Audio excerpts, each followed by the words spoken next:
And good evening to Alex McCarthy's Wrestling Daily right here on WrestleTalk. As you can see, I am flanked by the almighty SP3, Mr. True Hill Heat himself. He is back once again. And that means it is debate day. And today, as you can see by the title, we're going to be talking about the invasion angle, which of course is a timely topic, given what's going on at the moment. And yeah, we're going to talk about whether it was as bad as everyone makes out. That's the crucial point here. Is it as bad as everyone makes out? So me and SP3 will be diving into it, getting our nostalgia all up in the room. But yeah, did you see that?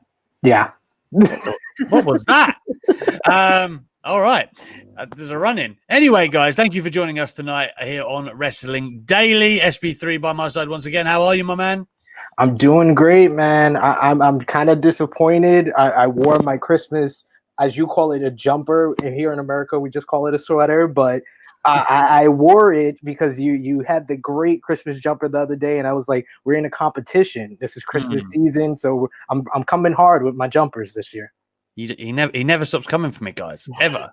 In any line of work, he's just there. No, listen, I will.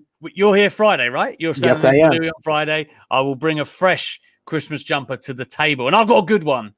I've got a good one in mind. I'm still going to save my top tier one for the end of year special. Now that one, that's not one you don't just bring that out, SP3, right? That's like that's a heavy hitter. That's Brock Lesnar's only got a select few dates, right? But I do have a good one for Friday. So, if anyone wants to tune in and see the Battle of the Jumpers / Sweaters, Friday's your day. Anyway, like I said, today is debate day, but it is always Ultra Chat Day. Always. And I know you guys want to talk to SP3 and get his opinion. So please make sure you do what it says at the bottom and get those questions or messages into WrestleTalk.com/Wrestle2.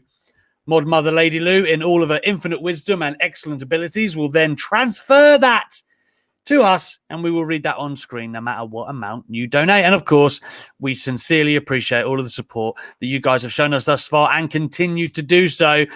As SP3 has coined, you are elite good eggs. So thank you so much for that so far, and keep them coming. We love them so much. I understand as well that the podcast has been updated. I believe it was done this afternoon, so the last couple of episodes are now up there for your perusal, for your enjoyment. So please feel free to go there on Spotify, Acast, all of the good ones, my friends. Make sure you go and grab yourself some Wrestling Daily delight. And you know what I'm about to say, WrestleTalk, man. Subscribe, get those notifications on. And it's nice as well that they're growing on Twitter.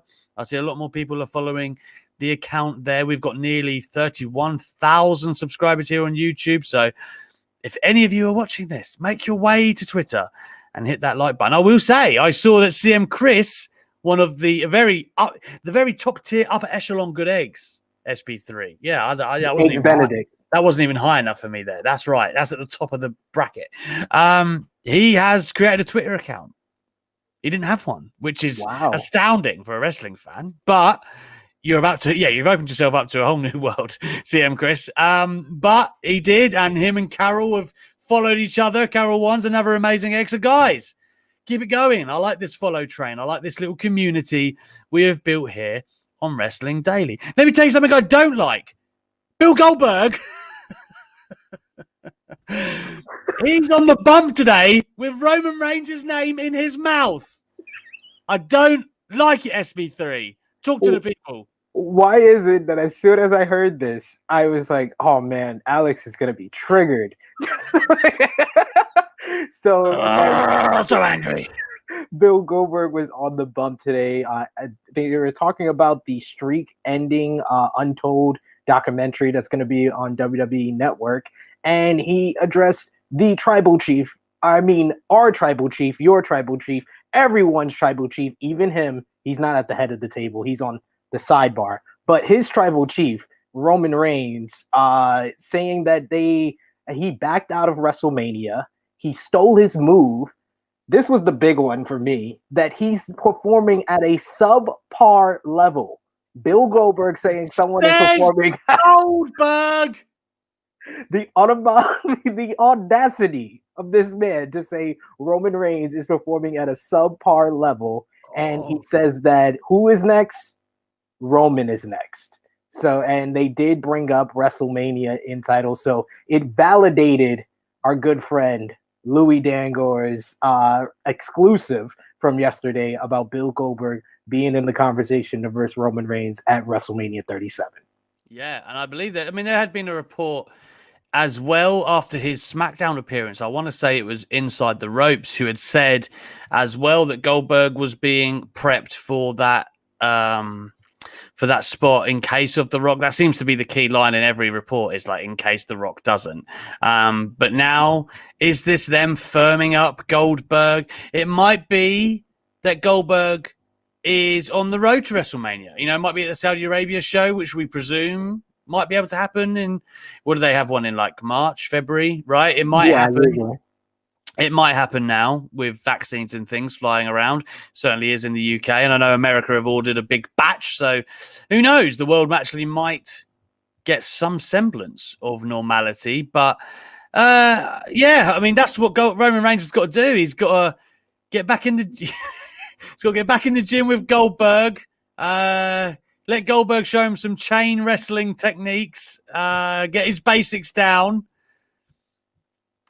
And just come back at it. You know, that's all you can do. You can only wish to be at Goldberg's level, I'm afraid. Man, I know Roman had to take care of his family, but I really just want to, you know how like you get a plate of food and you got the Brussels sprouts, but then you also got, you know, your mashed potatoes, your candy yams, and your chicken, and you're a kid, and you got to get through the Brussels sprouts to get through all the good stuff. I wanted to get through that Brussels sprout of a match between Goldberg and Roman Reigns. Get that out the way. I'm disappointed that we have to go through another WrestleMania season where this is going to be a headline match. And I'm going to go on record here. I don't see The Rock versus Roman. I don't see it happening now. Now that we got Goldberg going on the bump and saying this, I don't see The Rock being the move here. I see that we are going to get Goldberg and Roman, which I'm hoping they come to their senses. That Big E is in some match that pops a good rating. That Vince is like, you know what, we're gonna go with Big E and Big E versus Roman. Because if they bump Big E to a mid-card match and put in Goldberg against Roman, I can never forgive the WWE. Just like I said when they ruined the invasion angle. Good foreshadowing, my friend. Uptown Havendale says it's amazing how much nicer, presumably he means me, is to SP3 and Steph. Alex hates the young. That's rich coming from you, Uptown Havendale. You give it to Louis every single episode. Come on now. No, listen, SP3 and Steph, they don't interrupt. That's Louis's problem. Right? Someone else has said, where is it? Somebody has said that Alex hates the youth. Alex hates Louis for his youth. I mean, partly, but the youth they're entitled. SP3, they're chomping at the bit, man. That's what it is. Louis, you trying to usurp me. Of course, I have a lot of love for Louis. We always joke. But moving forward, we've just spoke about Goldberg and Roman Reigns, which I really hope that I don't have to talk about that too much more in the coming months. But I suspect I'm going to have to. Also, Pierre makes a good point here, by the way. Alex hates Louis due to Quizlemania. Alex still isn't over it. Listen, it hurts. It hurts.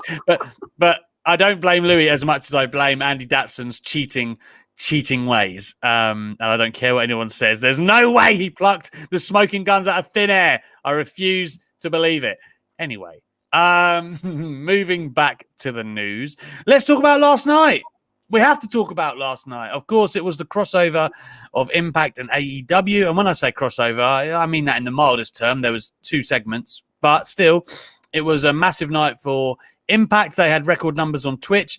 Apparently, the segment with Kenny Omega over doubled their record number on Twitch prior to that, which is pretty incredible. They were averaging around 35,000, 40,000 people on Twitch throughout the show, again, which is a great number. I just, It was both of them were good segments. I personally loved the Tony Schiavone segment. I thought it was great, especially when Tony was like Schiavone, I should say, was like, yeah, Tony was like, didn't you have a cup of coffee here? And he was like, yeah, 18 years ago. No, sorry, yeah, for one day, and then I didn't work in the business for like 18 years. I thought it was great. I thought the Kenny and Don Callis segment, and Josh Matthews, if you want to say that, I thought Don Callis did great. I thought his promo was like killer. I've seen people go, "Oh, I know he went too long," and I don't know. I thought he was very, very good. I even thought Omega was good. I was entertained. There obviously wasn't that much content in what they were saying. They gave a bit of backstory, but I don't think people got what they really wanted. Now, there was the Rich Swann tease, right? Yes. Which with before we get there, and he's not allowed to go out to the bus and all of this stuff. And that's obviously something very subtle, because Kenny Omega as well did kind of say, I might just come in and face the champions and stuff like that. So there was little Easter eggs and stuff like that. And I really did enjoy Kenny Omega and Don Callis giving it to Josh Matthews with the whole, weren't you on Tough Enough and you Stanford Stooge? You knew Ambrose. He's like, you're cool there, Ambrose. Yeah, that was funny. That popped me good. So listen, like, it was cool, but it was obviously just like a prelude almost. Like it seems like Dynamite is going to be where, Kenny said that he teased a big announcement. So it seems like this was more of setting the table rather than like a massive jump off point, SP3. So for me, I'm thinking like it was good. I just feel like maybe people had their expectations a bit higher than what was actually there. Yeah, I think it's more of what you expected as a fan. I think if you didn't know the situations behind the whole decision, I think you would have went in with, oh, I want him to go out there and get into a whole big brawl with the Impact roster, or have a promo against one of their great talkers. When you have to think about it, this is taped after they did their whole big taping for the end of the year. So are they really going to hire a crew to come out, set up the ring, set up the whole set for one segment extra to add on? No, it made sense for them to do it on the Omega Express, or the new Lex Express. Yeah. And just the whole segment, just his cocky demeanor. This was a great explanation type promo. When someone has a heel turn, you want to hear an explanation. And I agree with you. Don Callis was absolutely stellar. Like, he tied together 5 years of storylines from New Japan Pro Wrestling, from him going to Impact Wrestling and to Omega being in AEW, and tied it all together. It not only foreshadowed that Omega was going after the Impact World title, it foreshadowed that he would be going back to New Japan and trying to get the IWGP Heavyweight Championship again. And it's something that was like right before our eyes, but we didn't really see it, is Omega the belt collector. Because he is the AAA heavyweight champion. He's going to be on their big show, Triple Mania, I think this weekend. He's the AEW world champion. You got Rich Swann. If you think about it, all ties together. Rich Swann is feuding with Moose, who Moose is the self-proclaimed TNA world champion, which has been building up for a couple of months now, with Moose going after the Impact world title. So we could potentially, before Hard to Kill in January, and this is me fantasy booking here, you could see Moose versus Rich Swann for the TNA and the Impact world titles at Genesis, which is their Impact Plus special in January before Hard to Kill. And then the winner of that versus Omega for all 3 titles, and Omega walks out with 3 titles. And then he has his own gauntlet. And then you could go further than that. A couple of weeks before Hard to Kill, you got Wrestle Kingdom. And who is in the main event of Wrestle Kingdom? The fellow Golden Lover himself, Kota Ibushi. And Kota Ibushi could walk out with the IWGP Heavyweight title and the IWGP Intercontinental Championships. And wouldn't it be lovely for Omega to challenge Ibushi with both of those titles? You can build it up for a couple of months for Dominion. You could build it up. It could be on AEW. There's so many ways for them to go about this. And this was a great chapter 1. And I think with Kenny Omega promos, people have to realize it's not always about what you get in the context of watching it in a vacuum. It's about looking back on it weeks from now, because even something as small as his promo before Full Gear, when he was at the random house, he was like, this is not even my house. And we had the picture of Don Callis and the Golden Sheet. That was an Easter egg that basically told you what was to come. And we didn't even see it until, in retrospect, after the turn, it was like, oh, it was right before our eyes that they were teasing that he was going to be with Don Callis, because he was at Don Callis's house. The black SUV after Dynamite, that's the same black SUV that he went into after All Out when him and Paige lost the tag team titles. Kenny Omega is a master at setting the seeds of a story, and this is just chapter 1, and it's going to make people watch Dynamite tonight. And we have a huge announcement on Dynamite that may lead to people watching maybe Final Resolution on Saturday for Impact Wrestling, or maybe next week on Impact Wrestling, or maybe even the New Japan Pro Wrestling Best of Super Juniors and World Tag League Finals. We don't know what is to come, and I think people just have to be patient, because it all pays off when you watch Omega. And that's the thing, right, with wrestling fans, and I will even be guilty of this sometimes. You want what you want, right? So you think, I want this payoff now, and you're excited to watch something, and then you're a bit like, you've got your mind transfixed on something that you want to happen, and when it doesn't necessarily play out the way you want, you're like, oh, and then you don't really objectively look at what you watched instead. Do you know what I mean? Like, Kenny Omega is like, he's like a walk-in Usual Suspects. Anyone ever watched that film? Amazing film. And at the end, the detective, I can't even remember his name like now, but Kevin Spacey basically just spins him a tale, and he realizes, he just tells him a lot of things that are in the room. He just makes the story up. But mate, he only realizes it at the end as he's gone. And that's the same with Kenny Omega. In retrospect, a lot of his stuff comes to fruition. SP3, let me ask you, did Impact make the most of all the eyes that were going to be on their product? Did they put on a great show?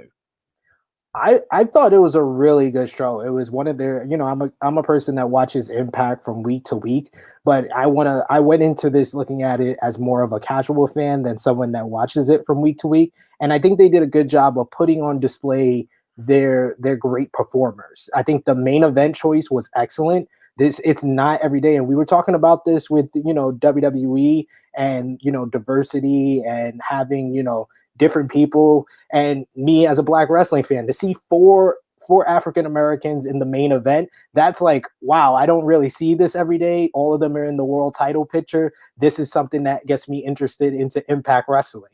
Then you had the opening match with Josh Alexander and Chris Sabin, two excellent professional wrestlers. You got the whole story of the North's dissension. And, they did a good job with that match of kind of telling you the whole story of the North, with them being the 2-time Impact Tag Team Champions, with them being the longest reigning Tag Team Champions, and what's going on in the dynamic between them right now. I don't think every match they did a good job of kind of introducing who the characters were, because they had a lot of new fans, and I thought they could have done the extra mile by kind of telling a short story about each character that they were presenting. They did a good job of not going heavy with their over-the-top outrageousness, because they have a lot of over-the-top outrageousness when it comes to Su Yung, Rosemary, James Mitchell, Who Shot Bravo. There's a lot of outrageousness in Impact Wrestling, and they toned it down for this episode, because I think they realized that they had a lot of casual fans who weren't going to get into that and would have been annoyed with that. I think that they did a good job of presenting the performers that would translate to getting people invested. But at the same time, I wish they would have gone a little bit extra to kind of introduce the characters a little bit more. I think they did a good job, not a great job. That's how I would characterize it as. Chris Bay, I mean, that guy, with all due respect to Impact, he will go on to bigger and better things. Eventually, he will be I believe, a decent player in one of the top 2 companies, AEW or WWE. Definitely spot for him. So it's good that he was spotlighted. I'm cool with Sami Callihan and Eddie Edwards picking things back up. And, talking about casual fans, they actually mapped that out really well. Like the harkening back to the baseball bat spot and showing people what that was all about. I thought that was well done. So there was definitely some there was definitely some cool things, and Deonna Purrazzo as well was showcased, and we found out who she's going to be facing at the next pay-per-view and stuff like that. So it's like I said, I think they set the table fairly well, and it's hard to, yeah, I'm critiquing here. It's very hard to kind of be like, they should have gone balls to the wall, like, and you know, how could they really have done that within the confines of a show and making everything make sense and continuing their trajectory to the next event? So I think they did well. That's what I would say. Yeah, I would hope that their numbers reflect that, continuing on week, and what Kenny Omega has to say on Wednesday tonight on Dynamite. That is, to me, the most interesting thing. Like, is there going to be the continuing dynamic with Impact? Was that really a one-off, that he was just there to set the table and, you know, keep this Don Callis thing to really make that make sense? But is it going to be branched away from Impact moving forward? I think there will be some Impact crossover, because Tony Khan talking about Young Bucks and the Motor City Machine Guns, I don't think he did that for nothing in his little promo. And I also think that Kenny and Rich Swann, there was too many teases between the pair of them to suggest that won't happen. So I've got those two matches in my mind at the very least, and I'm still holding out hope that the women's divisions will cross, because I think AEW could do with that. Impact, for me, outside of Stardom and WWE, is the best women's division. So, you know, I'm saying more specifically NXT with WWE, but you still have to look at their actual talent on either Raw and SmackDown. My God. So yeah, I think it wasn't bad, and I'm still very interested to see where we're going from here. Shall we get to some Ultra Chats? We do have one from Bo Hill, and I'm actually led to believe that there are many having PayPal issues again today. Come on, PayPal. PayPal's got real life heat with me. PayPal has. Keep letting us down every day, man. What's the deal? We have to go back to. We don't want to. Are we going to regress to Super Chats? Is that what's going to happen? We went to Ultra. Come on. I know you can't go back. PayPal. Yeah, exactly. Get your shit straight. Damn it. Bo Hill, though, I mean, Bo Hill won't be denied SP3. He will not be denied. And he says, got another one for you. Oh, wow. You know, he loves these theoreticals. Create your own 4-person intergender faction. All promotions are available for you to choose from. Doesn't matter how many men and women, just have to have at least one each. Now, that is an interesting story, because immediately I'm thinking, who makes sense? Like, you know, how could I tie up some stories between promotions, which I know you definitely can, between, you know, an AEW and a Stardom or New Japan or WWE, anywhere, man.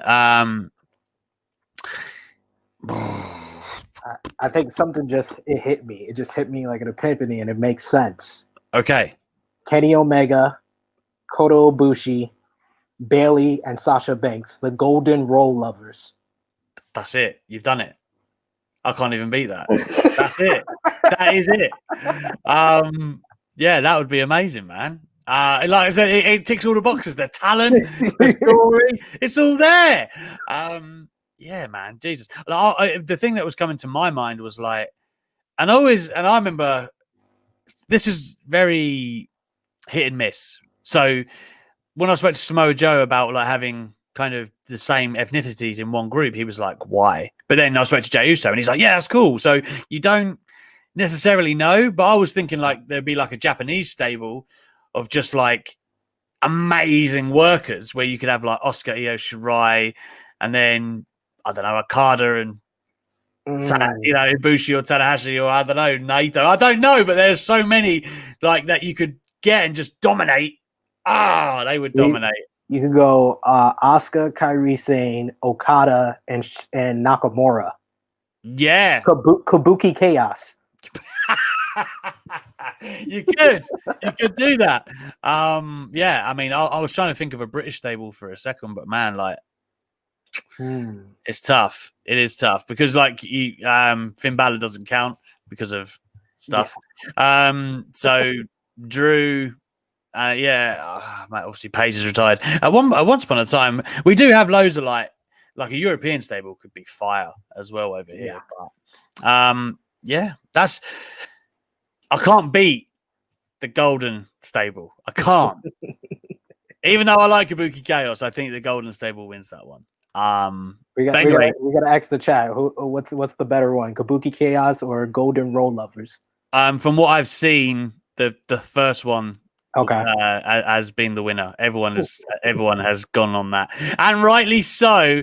And I don't think it's going to be SP3's first and last victory of the night, because I have an uphill struggle right tonight. This is the thing with what we debate. Like, me and SP3 are actually ridiculously like-minded in our opinions, but for this show, we have to play devil's advocate. And unfortunately, I get the short straw tonight, and it is making the. And I do believe this to a degree, but it's just very hard to argue against. I know what SP3 is going to come at me with. So we're going to talk about the invasion. Hopefully, by the time we get through this, there will be no PayPal issues and we can get into it. Otherwise, guys, I promise I will just come to the chat and we will use you guys for the last 10, 15 minutes, because it's not your fault that PayPal's down. And we obviously love it when you're involved. So please do keep trying. And I know Mod Mother Lady Lou is on top of this stuff and she will keep us going. Let's just hope that resolves itself. Until then, allow me to set the table. Back in 2001, WWE would buy out WCW for quite a lowly price, all things considered, only a few $1 million. And essentially it was because Eric Bischoff, who had a consortium at one point, or so he thought, the deal fell through because TNT then pulled, wanting to have a wrestling show on their network. Thus, WCW became pretty worthless because they had no home, no TV deal, therefore no investors. In stepped WWE, who said, well, we'll take your video library and we'll take over some of your contracts. But there was a lot of contracts that WCW had that were really expensive. And WWE said, I think we'll let them lapse and we'll come back to those later.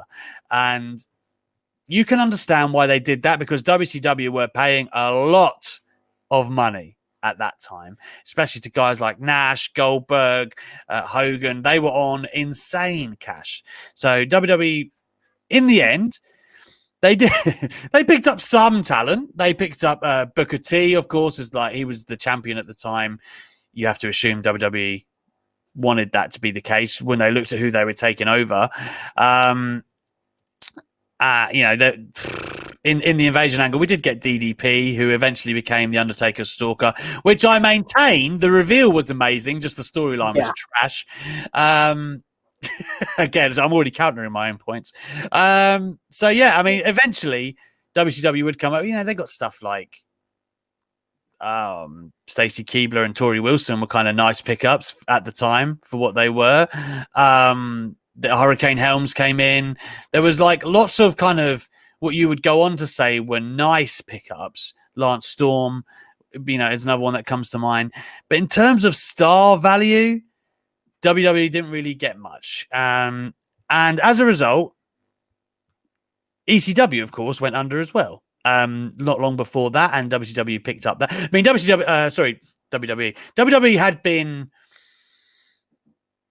I don't know the best way to phrase this. They had been picking up ECW financially for a while. Like Paul Heyman had a lot of loans and things from Vince, and there'd been sort of talent shares down the years. I'm sure a lot of us remember Raw and stuff where there was various invasions and Jerry the King Lawler was just crapping on ECW. By the way, wrestling. Yes, exactly. And by the way, Uptown Avondale, who better than Canyon? I loved Canyon. I spoke to, such a shame the way things ended for Canyon. But I remember speaking to Sammy Callahan, who was like tremendous friends of Canyon. In fact, anyone I've ever spoken to in the business about Canyon is doing nothing but amazing words. So thank you for that. Because I remember being furious, even at the age of 13, that Booker T handed him the US title. I was like, come on. Even 13-year-old me thought that sucked. Let him win it, God damn it. And then they fed him to, he was DDP's partner, wasn't he? Yeah. In the cage match against the Brothers of Destruction. Oh, woo, that was a steamroller. That's the best way I can describe that. Imagine Canyon and DDP sitting down on that going, right, guys, so what are we going to do today? And Undertaker just going, it's not really for you to worry about. Like, you don't have to do anything. You're not going to be doing much at all, so don't worry about that. But yeah, Canyon, I agree with some of the comments in the chat. His moveset really was ahead of its time. I really, really enjoyed him, the brief spell he had there in WWE. Anyway, so the point is, after WrestleMania, we know Shane McMahon would do the name on the contract does read McMahon. And of course, it turns out that he's the owner. Then things get a bit convoluted where Stephanie McMahon and ECW get involved. It was kind of cool when the first turn happened. So there was like a 10-man on, I think it was a 10-man on Raw. And it was people in the Alliance basically.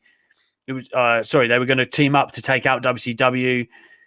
But then the ECW originals within the Alliance then were like, they all turned. And then Heyman came out, cut a fire promo at the end of the show. And it was like, wow. But then Stephanie came out and it was like, that didn't really need to happen. So there we are. They set the table for the next, I think it was 5 months. We had WWE versus the Alliance, which was Shane McMahon and Stephanie McMahon heading up WCW and ECW.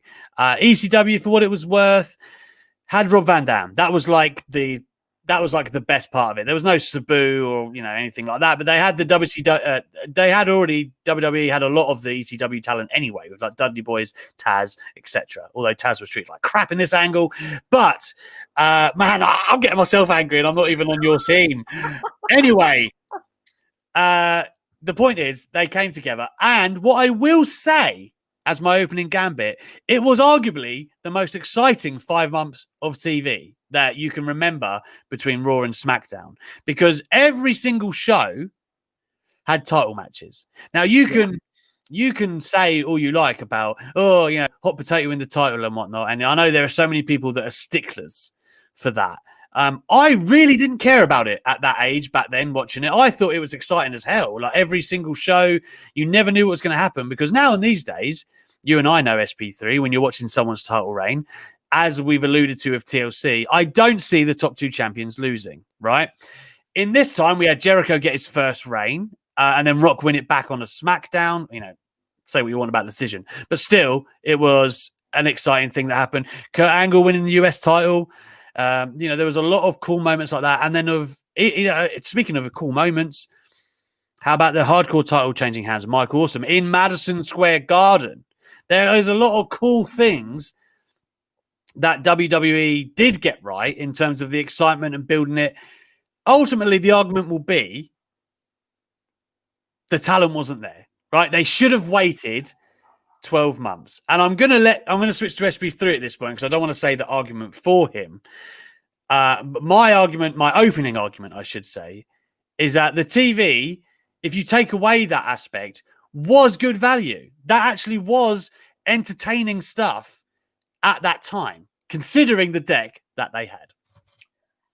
So what I will say is that in your defense, that up until SummerSlam 2001 and the night after with the milk bath, it was exactly what you said. Very exciting television. The pay-per-views, they did one of their biggest buy rates ever for Invasion. SummerSlam 2001 is on the short list. I would say top 5 to top 10 SummerSlams of all time, especially the Kurt Angle Stone Cold match, probably the greatest non-finish WWE title match of all time, in my opinion. So yeah, there was some good moments, and there was even good moments after that. The rise of Rob Van Dam that fall up until he became a WWF Championship contender. Unforgiven 2001 with Angle winning the WWF title in his hometown of Pittsburgh. The American Hero winning right after 9/11. Great moments, and not the 9/11 episode of SmackDown. Great moment that they took out of the canon, but it was a great moment within that whole time span of the invasion. Can you remember who The Rock faced on that episode? No, I can't. Who do you? I'm going to give you a clue. Meat. He was Sean Stasiak. Do you not remember it? So Sean Stasiak sprints to the ring. I hope I've got this right now. But Sean Stasiak sprints to the ring after The Rock had cut this promo. Rock lobs him out. He demands a match. Rock bottom. Cheers. Thanks for coming, Sean. Cheerio. I will say him in a nutshell was hilarious. Just how they goofed on him. The comedy was there for the whole invasion angle with guys like him. Hurricane had his rise. That's when he became from Shane Helms to the Hurricane during that And time. Mighty Molly. Is exactly all good things, but uh after SummerSlam and after that Monday after SummerSlam, I could not really tell you much about the television shows outside of Rock and Chris Jericho. That was the only highlight after that period of time.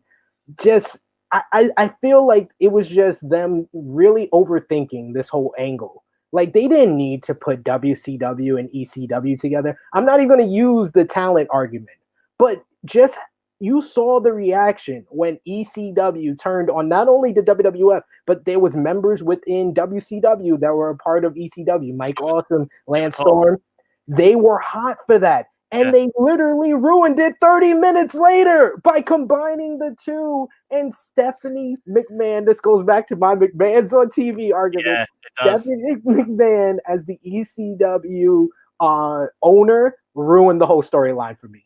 That's where my attention and my interest in the whole story started to go downhill because it was not needed. That's when it stopped becoming WWF versus WCW versus ECW versus the Alliance. It stopped being that. It was all about the McMahons. It was just an extension of the McMahon rivalry that started at WrestleMania 2000, which the fans were not interested in that then. They wanted Rock versus Triple H then, and it wasn't interesting a year later in 2001.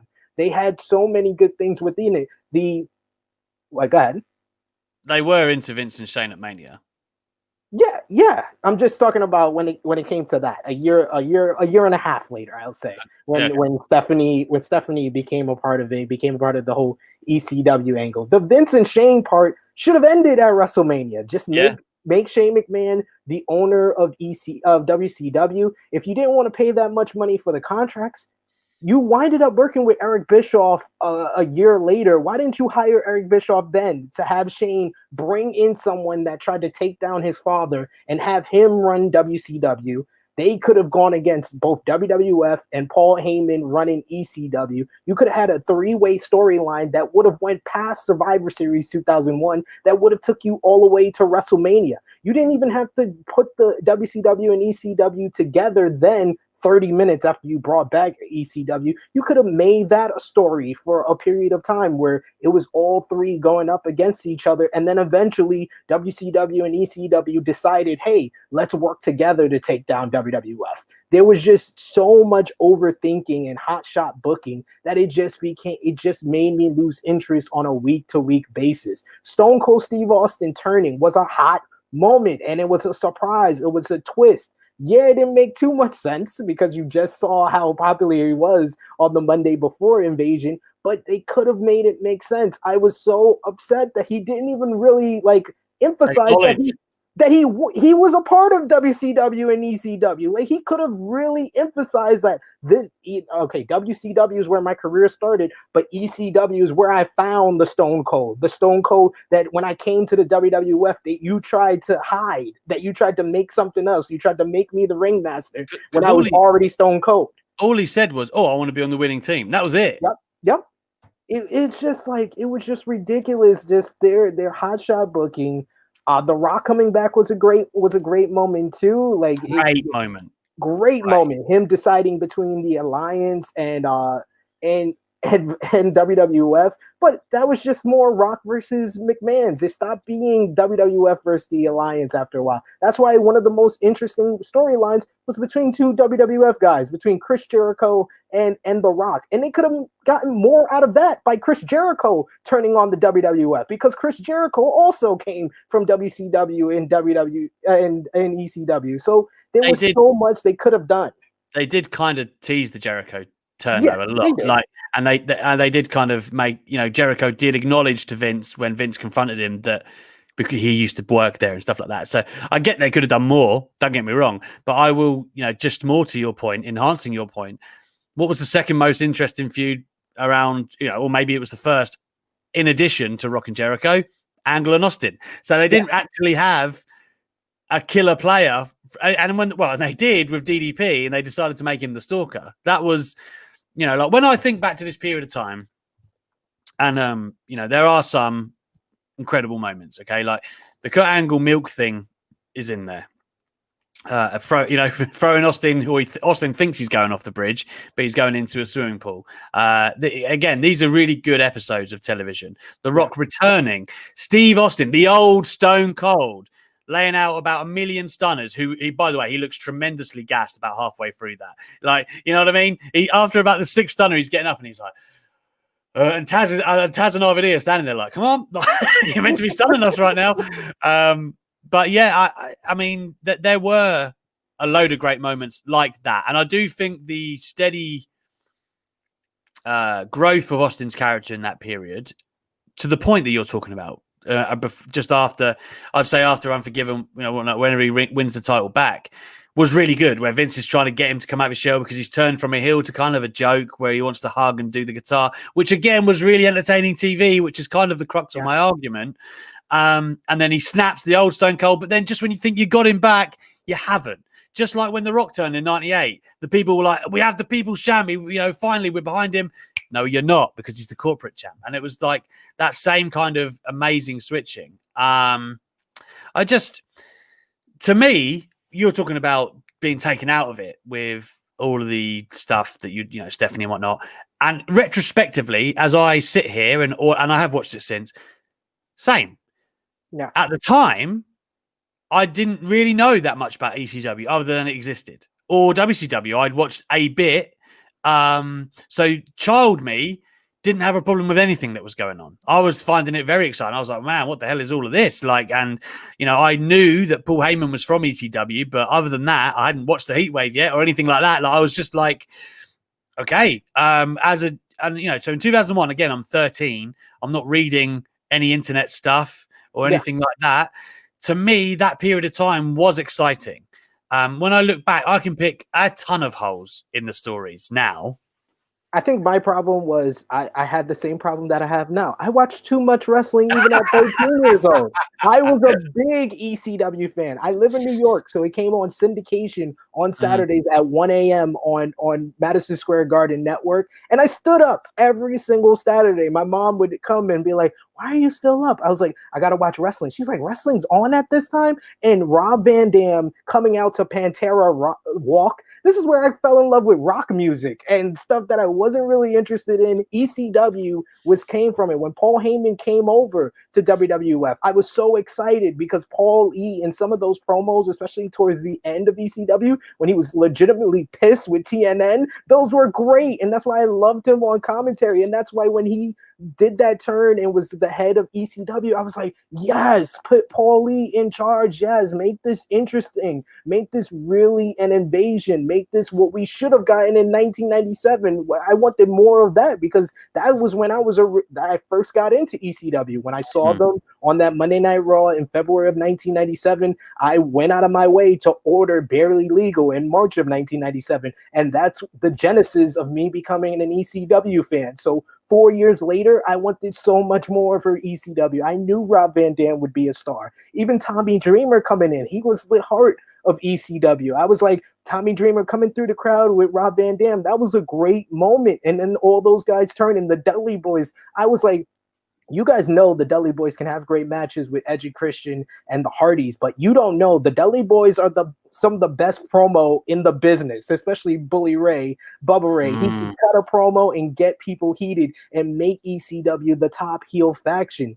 But they just didn't want that. They wanted it to be about the McMahons. Like, that's my issue with this whole thing. It wasn't WWF versus the Alliance. It was all about the McMahons. Yeah, all WWE talent. Like, do you know what I mean? Like, Austin was positioned obviously as the centerpiece, so no one really got a chance to speak like a Bubba Ray or anyone. What I will say is that I do feel RVD was made in this time. He was obviously inserted into the triple threat with Kurt and Stone Cold. Jericho. No. It was Kurt and it was Kurt and Stone Cold at No Mercy 2001. my brain was, because I also had another triple threat that year with Jericho and Benoit, which had my mind fried for a second. Yeah, I mean, like, it was cool to see his rise. Like, to me, I became a huge RVD fan in that period. Nobody wrestled like him. The stuff he was doing with Jeff Hardy was insane during that summer. Like, go back and watch it. Jeff Hardy like nearly kills himself about 4 times. That ladder spot, by the way, from where he goes through the table on SmackDown, it's on SmackDown, just regular TV. Nearly killing himself, young Jeff. Mental, but amazing at the same time. Do you know what I mean? Like, RVD was firmly put on the map there. RVD was getting wins over like The Rock, Angle. Like, he was really, exactly right. He's probably the only one that WWE actually treated well. That was from the outside, that they really went, actually, we're going to proper push you up, because DDP was just buried in that stalker storyline. Like, there was no way a stalker was going to come up. And I say buried; he wasn't buried, but like, I think that was an accurate. Yeah, I mean, to me, buried is like your career done and you're out. You know what I mean? I mean, but like, where DDP came in was hey, don't you discredit the European title run he had? Okay. That was a completely different DDP. That was positively Page. That wasn't even DDP anymore. Like, I won't say he was buried, but Booker T, he came in hot at King of the Ring. Then you heard the pop for him when he attacked Austin, put him through the table, and then it was a slow and steady decline for Booker T. He was done when The Rock came back, I'm afraid. And they were always, if there's 2 world titles, I mean, I can't blame them in a way for like making The Rock and Austin your 2 world champions if that's what you can do. I mean, if it hadn't have happened, we probably would have gone, it's weird they didn't do that. You know what I mean? But at the same time, if Booker T is, and he was really the crown jewel they had from WCW, come on, because it took him a while to rebound. It wasn't really until, if anyone has keeping score, by the way, you've noticed that I'm pretty much on SP3's team at this point. It wasn't until he started doing stuff with Goldust that he really got over again in like mid 2002, right? And then eventually he was that red hot that he got back to Triple H, and then we all know what happened there. But the point is, he could get red hot, and he could have been anyway. They had him, right? And they still took their sweet time on it. There was many things they could have done, and I get it that they ended up getting Scott Steiner. They ended up getting the NWO. They ended up getting Goldberg. If you just waited till 2003, you could have done it amazingly well. Bischoff was there at that point. They could have had Bischoff in the original iteration because he was gone from WCW prior. Like, he didn't have a contract that he was sitting at home for. He was gone. So he could have come in when everyone else came in. I perhaps understand why Vince maybe didn't think of that first off. I can't imagine he was overly fond of him to begin with. But, when you win the war, I suppose you start to relax. It's... I mean, listen, I'm all SP3 as one. I'm not trying to say anything else, but I do stand by the fact that you can watch that television, and it is some of the most entertaining TV you will watch from WWE ever. I've said it. That's a 6-month span. If you put that on against any other year, nearly any other year, you will have fun watching it. And the star power, but I did sit here and give you 5 or 6 like all-time moments that people talk about. Like, that's not many years you can do that, where you say, like we discussed with Austin and Angle and the Milk, Austin coming back like the old Stone Cold, The Rock returning like team WWE, and everyone going crazy. Like, there was so much good stuff that went on there. Unfortunately, it was just the way, I know you're, go on. No, I was going to say one moment you didn't mention, and this is one that I brought up when everybody was upset about MJF and Chris Jericho, Le Dinner Debonair, and it was like, what type of top stars sing together? I was like, sleeping away in Margaritaville, taking that last, and it was so, like, I was like, The Rock and Stone Cold, the 2 biggest stars of all time, a week before the winner takes all WWF and Alliance, they did a 20-minute segment doing karaoke. Like, literally. And what they did great about that, though, was the handshake at the end into the rock bottom. And it was like, because Rock was like and I know I'm not the biggest Rock mark, but he was the greatest at the switch from entertainment to, no, I'm serious. And, we also forget the SmackDown before Survivor Series is one of the greatest endings to SmackDown universally, where literally everyone from the team come out, and it's not just that they hit the finishes on each other. It's like the fluidity and the tempo and the aggression. Everything is like, whoa! Like it literally hits you in the face. It's an amazing ending.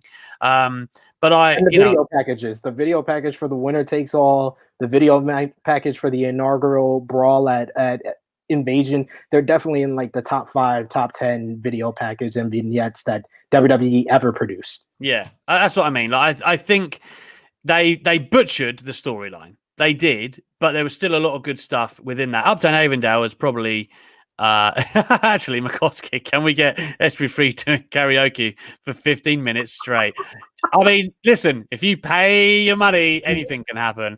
Alex has put a lot of conditions to support his argument. Uptown Avondale says, if you accept all these conditions, he's probably correct, but that doesn't make the invasion actually good. And Uptown Avondale, you are probably right. That is exactly why SP3 is the winner this week, and he moves to 3, 1, and 2, I think. And it's like I say, I think for my personal enjoyment, I could still sit there and watch it and enjoy it because I feel like there was a lot of good wrestling, a lot of great moments, a lot of exciting stuff. Like I will maintain the DDP reveal. If you hear that pop, it's amazing. Him as the stalker, not because he's the stalker, because it's a DDP. But what they went from there again, that's what we're talking about. They couldn't, rubbish really.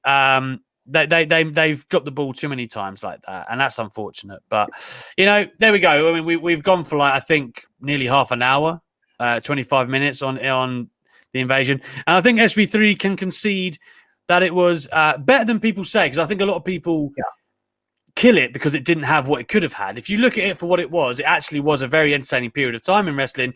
But was it good in the confines of wrestling? Probably not, and therefore SP3 is your winner. Someone's gone old school here. Bacon Rasher has got old school with a super chat. My God. Let me go and find this in the thing. It just says, I just wanted to say, Gallows and Anderson to pop up behind the sofa after Don and Kenny left. Hot take, WWE hate NXT UK. Okay. I think it's great and love the hunt. Do they hate it? I can see why he says that. I think they don't put enough attention on NXT UK. They don't spotlight it enough. Stuff like they did with Ilya Dragunov and Walter. I think they realized how great that match was. That's why they did the whole watch along with like Sheamus and Drew McIntyre and Shawn Michaels watching it. But they don't do that enough for like I would love for them to emphasize a kid winning the Heritage Cup Championship. I still have to watch that episode because I heard great things about that match. Very good. They didn't really talk about it anywhere. I think if there was more synergy between the proper NXT and NXT UK, I think more people would be into it, and we wouldn't have people saying that WWE hates NXT UK. Well, there is synergy. You look at Pete Dunne and the Grizzled Young Veterans, but it's one-way traffic. That's the issue, I guess. NXT UK, I'm a huge, obviously, proponent. I would be loyally anyway, even if I didn't think it was good. But a lot of those guys, I've seen a lot of their careers, so of course I feel a degree of attachment to them. I think Eddie Dennis right now is killing it in his current gimmick, very Jericho-esque in 2008. And is the missus? Is she making a run in SP3? No, that's actually my daughter. She just came from the bath, so. Oh, I was going to say. I mean, okay. My kids are in bed, but not. I can hear them. So yeah, I think NXT UK. I mean, at the end of the day, it probably is. I mean, maybe above 205, but it's pretty much bottom of the totem pole for WWE. But that's par for the course, given that it really is kind of like a territory, a branch of NXT. So give it time though, because I do feel like they're growing, and that the match quality that they've put on is undeniable, and that is eventually what will get people. And every takeover they've done, I know they've only done 3, but my God, they are sensational shows. You can watch them on the network, and you will be drawn in. I guarantee you that. There's another super chat here. Hot take from Mayor of Painesville, Dan. Dexter Loomis fan himself. Brian Myers is Impact's best guy. He's ace. We did see Brian Myers last night. What do you? I mean, I wouldn't put him above Chris Bay, but yeah, SP3. I was gonna say, I mean, is he in my top 5 in Impact? No, probably not. But he's being used a lot better than he was used in WWE. I will give him that. I like his lariat. I just think that they haven't really gave him the opportunity because I feel like it's been like a gradual decline in who he's been feuding with, especially from the start when he came in and got an Impact World Title match on his first night, and then he went from feuding with Willie Mack, which is good. It's a good progression, but then he went from Willie Mack to Tommy Dreamer, then from Tommy Dreamer to Swoggle. So it's like, are you really giving him the opportunity to kind of show that he can be the best guy? I don't think they've necessarily done that yet, but I got to put Chris Bay above him, Rick Swan, Moose, Sammy Callahan. He cuts a hell of a promo. He cut a good promo last night as well. And Josh Alexander, I think as a single star, that's untapped potential right there. Mm-hmm. Absolutely. Let's get to some Ultra Chats. We do have 3 in the chamber before we wrap up tonight. The first one, and we might as well stick with Impact and AEW, comes from CM Chris, the new man on Twitter. Well, he's returned to Twitter, apparently. Hello, Alex and SP3. As I couldn't sleep, I got a chance to watch Impact Wrestling episode on YouTube, and it was good and a fun time again. Can't wait to see what happens tonight on Dynamite. Hashtag EGE, Elite Good Eggs. Hashtag Belt Cleaner Kenny. Yeah, man, look, we kind of touched it on earlier, but absolutely, I'm very excited to see, to me right now, Roman Reigns is the best character in wrestling, but all of a sudden, my argument maybe a month ago was, Kenny Omega's amazing, but and now his character is really coming up for me. I'm super interested in where they're going. And part of that is Don Callis. I'm loving that addition to Kenny Omega. I think it's perfect. So very interested. I am SP3, you?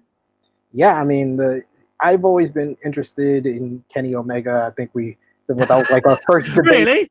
That was our first debate, talking about who we thought was the best in-ring performer of 2020.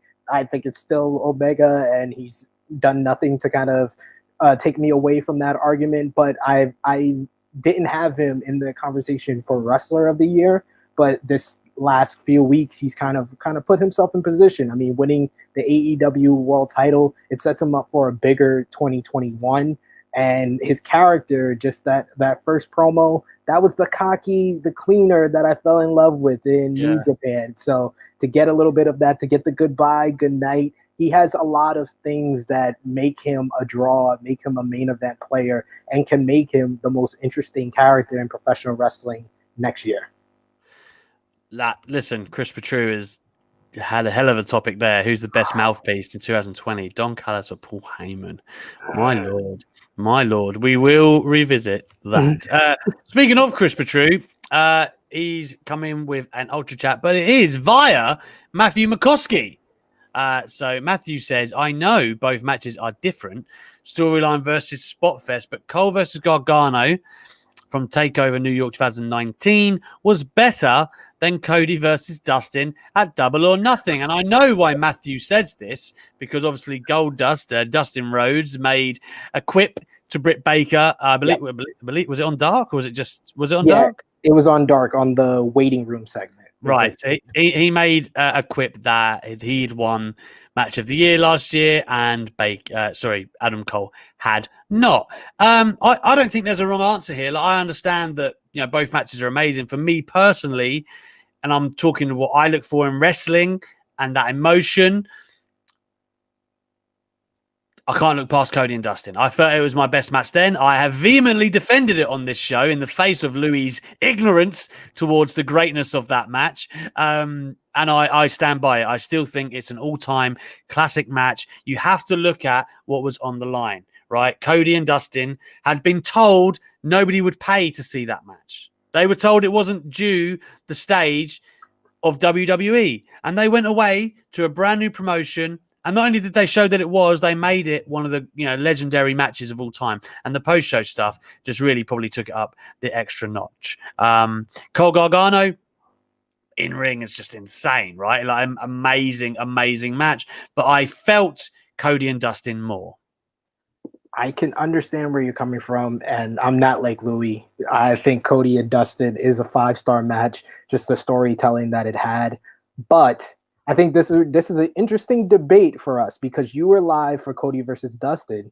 I was live for Cole versus Gargano, and I absolutely love that match. Like the ring work, and I think the storytelling, because they literally had to get 15,000 people on Johnny Gargano's side over a 30-minute period because he came in as the biggest heel after being the biggest underdog babyface in NXT history. That New York crowd, even me included, we were chanting for Adam Cole. We wanted Adam Cole to win, even though I knew for sure that he was not the guy to win here. This was Gargano's moment, and I went with a non-wrestling fan. My friend actually got free tickets from his job for NXT Takeover New York, and he gave me one of the tickets, and he was not a wrestling fan, so he was asking me about the story, and he's like who's supposed to be the good guy here? And I'm like, the guy that's getting booed, and he was like, yeah, I understand why, because this other guy's so cool. Like he's cool. He does everybody chants his name when he puts his hands up. Like, of course, yeah, they're cheering for him. And even him got turned around and is like, no, I gotta cheer for this little guy. This little guy just has so much fight. He's persevering, he's overcoming the interference from the other guy's friends. So to watch it with someone who's not a wrestling fan, it had great storytelling, great, incredible, otherworldly in-ring action. That was the best match that I saw live probably in the entire 2019. I'd say it was between that and Ospreay and Shingo for last year's match of the year, in my opinion. But I totally understand where everybody's coming from, because Cody and Dustin definitely was an old school type of really story-driven match. Yeah, I think you make a good point about being there. That does mean something to how you feel and interpret a match. I do believe that. And I'm not really precious about this. Honestly, I'm not. I wouldn't campaign for one match over the other, because they are, but both classics, really, instant classics. So stuff like that never really bothers me. That seems to be I was about to pin it on Meltzer, and that's probably unfair, but people want to star rate and rank things so meticulously. I don't think that actually is overly or overtly necessary all the time. It's not like, because the thing that I hate about that is making out one is superior than the other. I love both of them for different reasons, and you don't want to detract from the other one by celebrating one. You know what I'm saying? So for me, I really enjoy them all. Anyway, we've come to the end of the show, and we have one more Ultra Chat from Maddie, the Hot Scott. How are you doing, my brother? Okay, so I'm going to ask a completely random question. What is your favorite and least favorite WWE 2K game? WWE 2K14 onwards. Also, SP3, now's your chance to fire Alex, VKM style. I won't ask you to juggle. I'll save that till Friday. Let it be known, I am unfireable unless it's Mr. Davis. So this is pantomime only, but please, SB3, give me your best Vince McMahon. You're fired. Your was the best one. Your R could have gone longer. I'm just critiquing. That's what you're here for. You were the ace yesterday for that, so I got to get your critique. When you came out the blocks, I was like, oh man, he's done it. No, that was very good. It's very, very good. And the other part of that, of course, was WWE 2K games. That's a hard question. It's not the most recent one, I'll tell you that.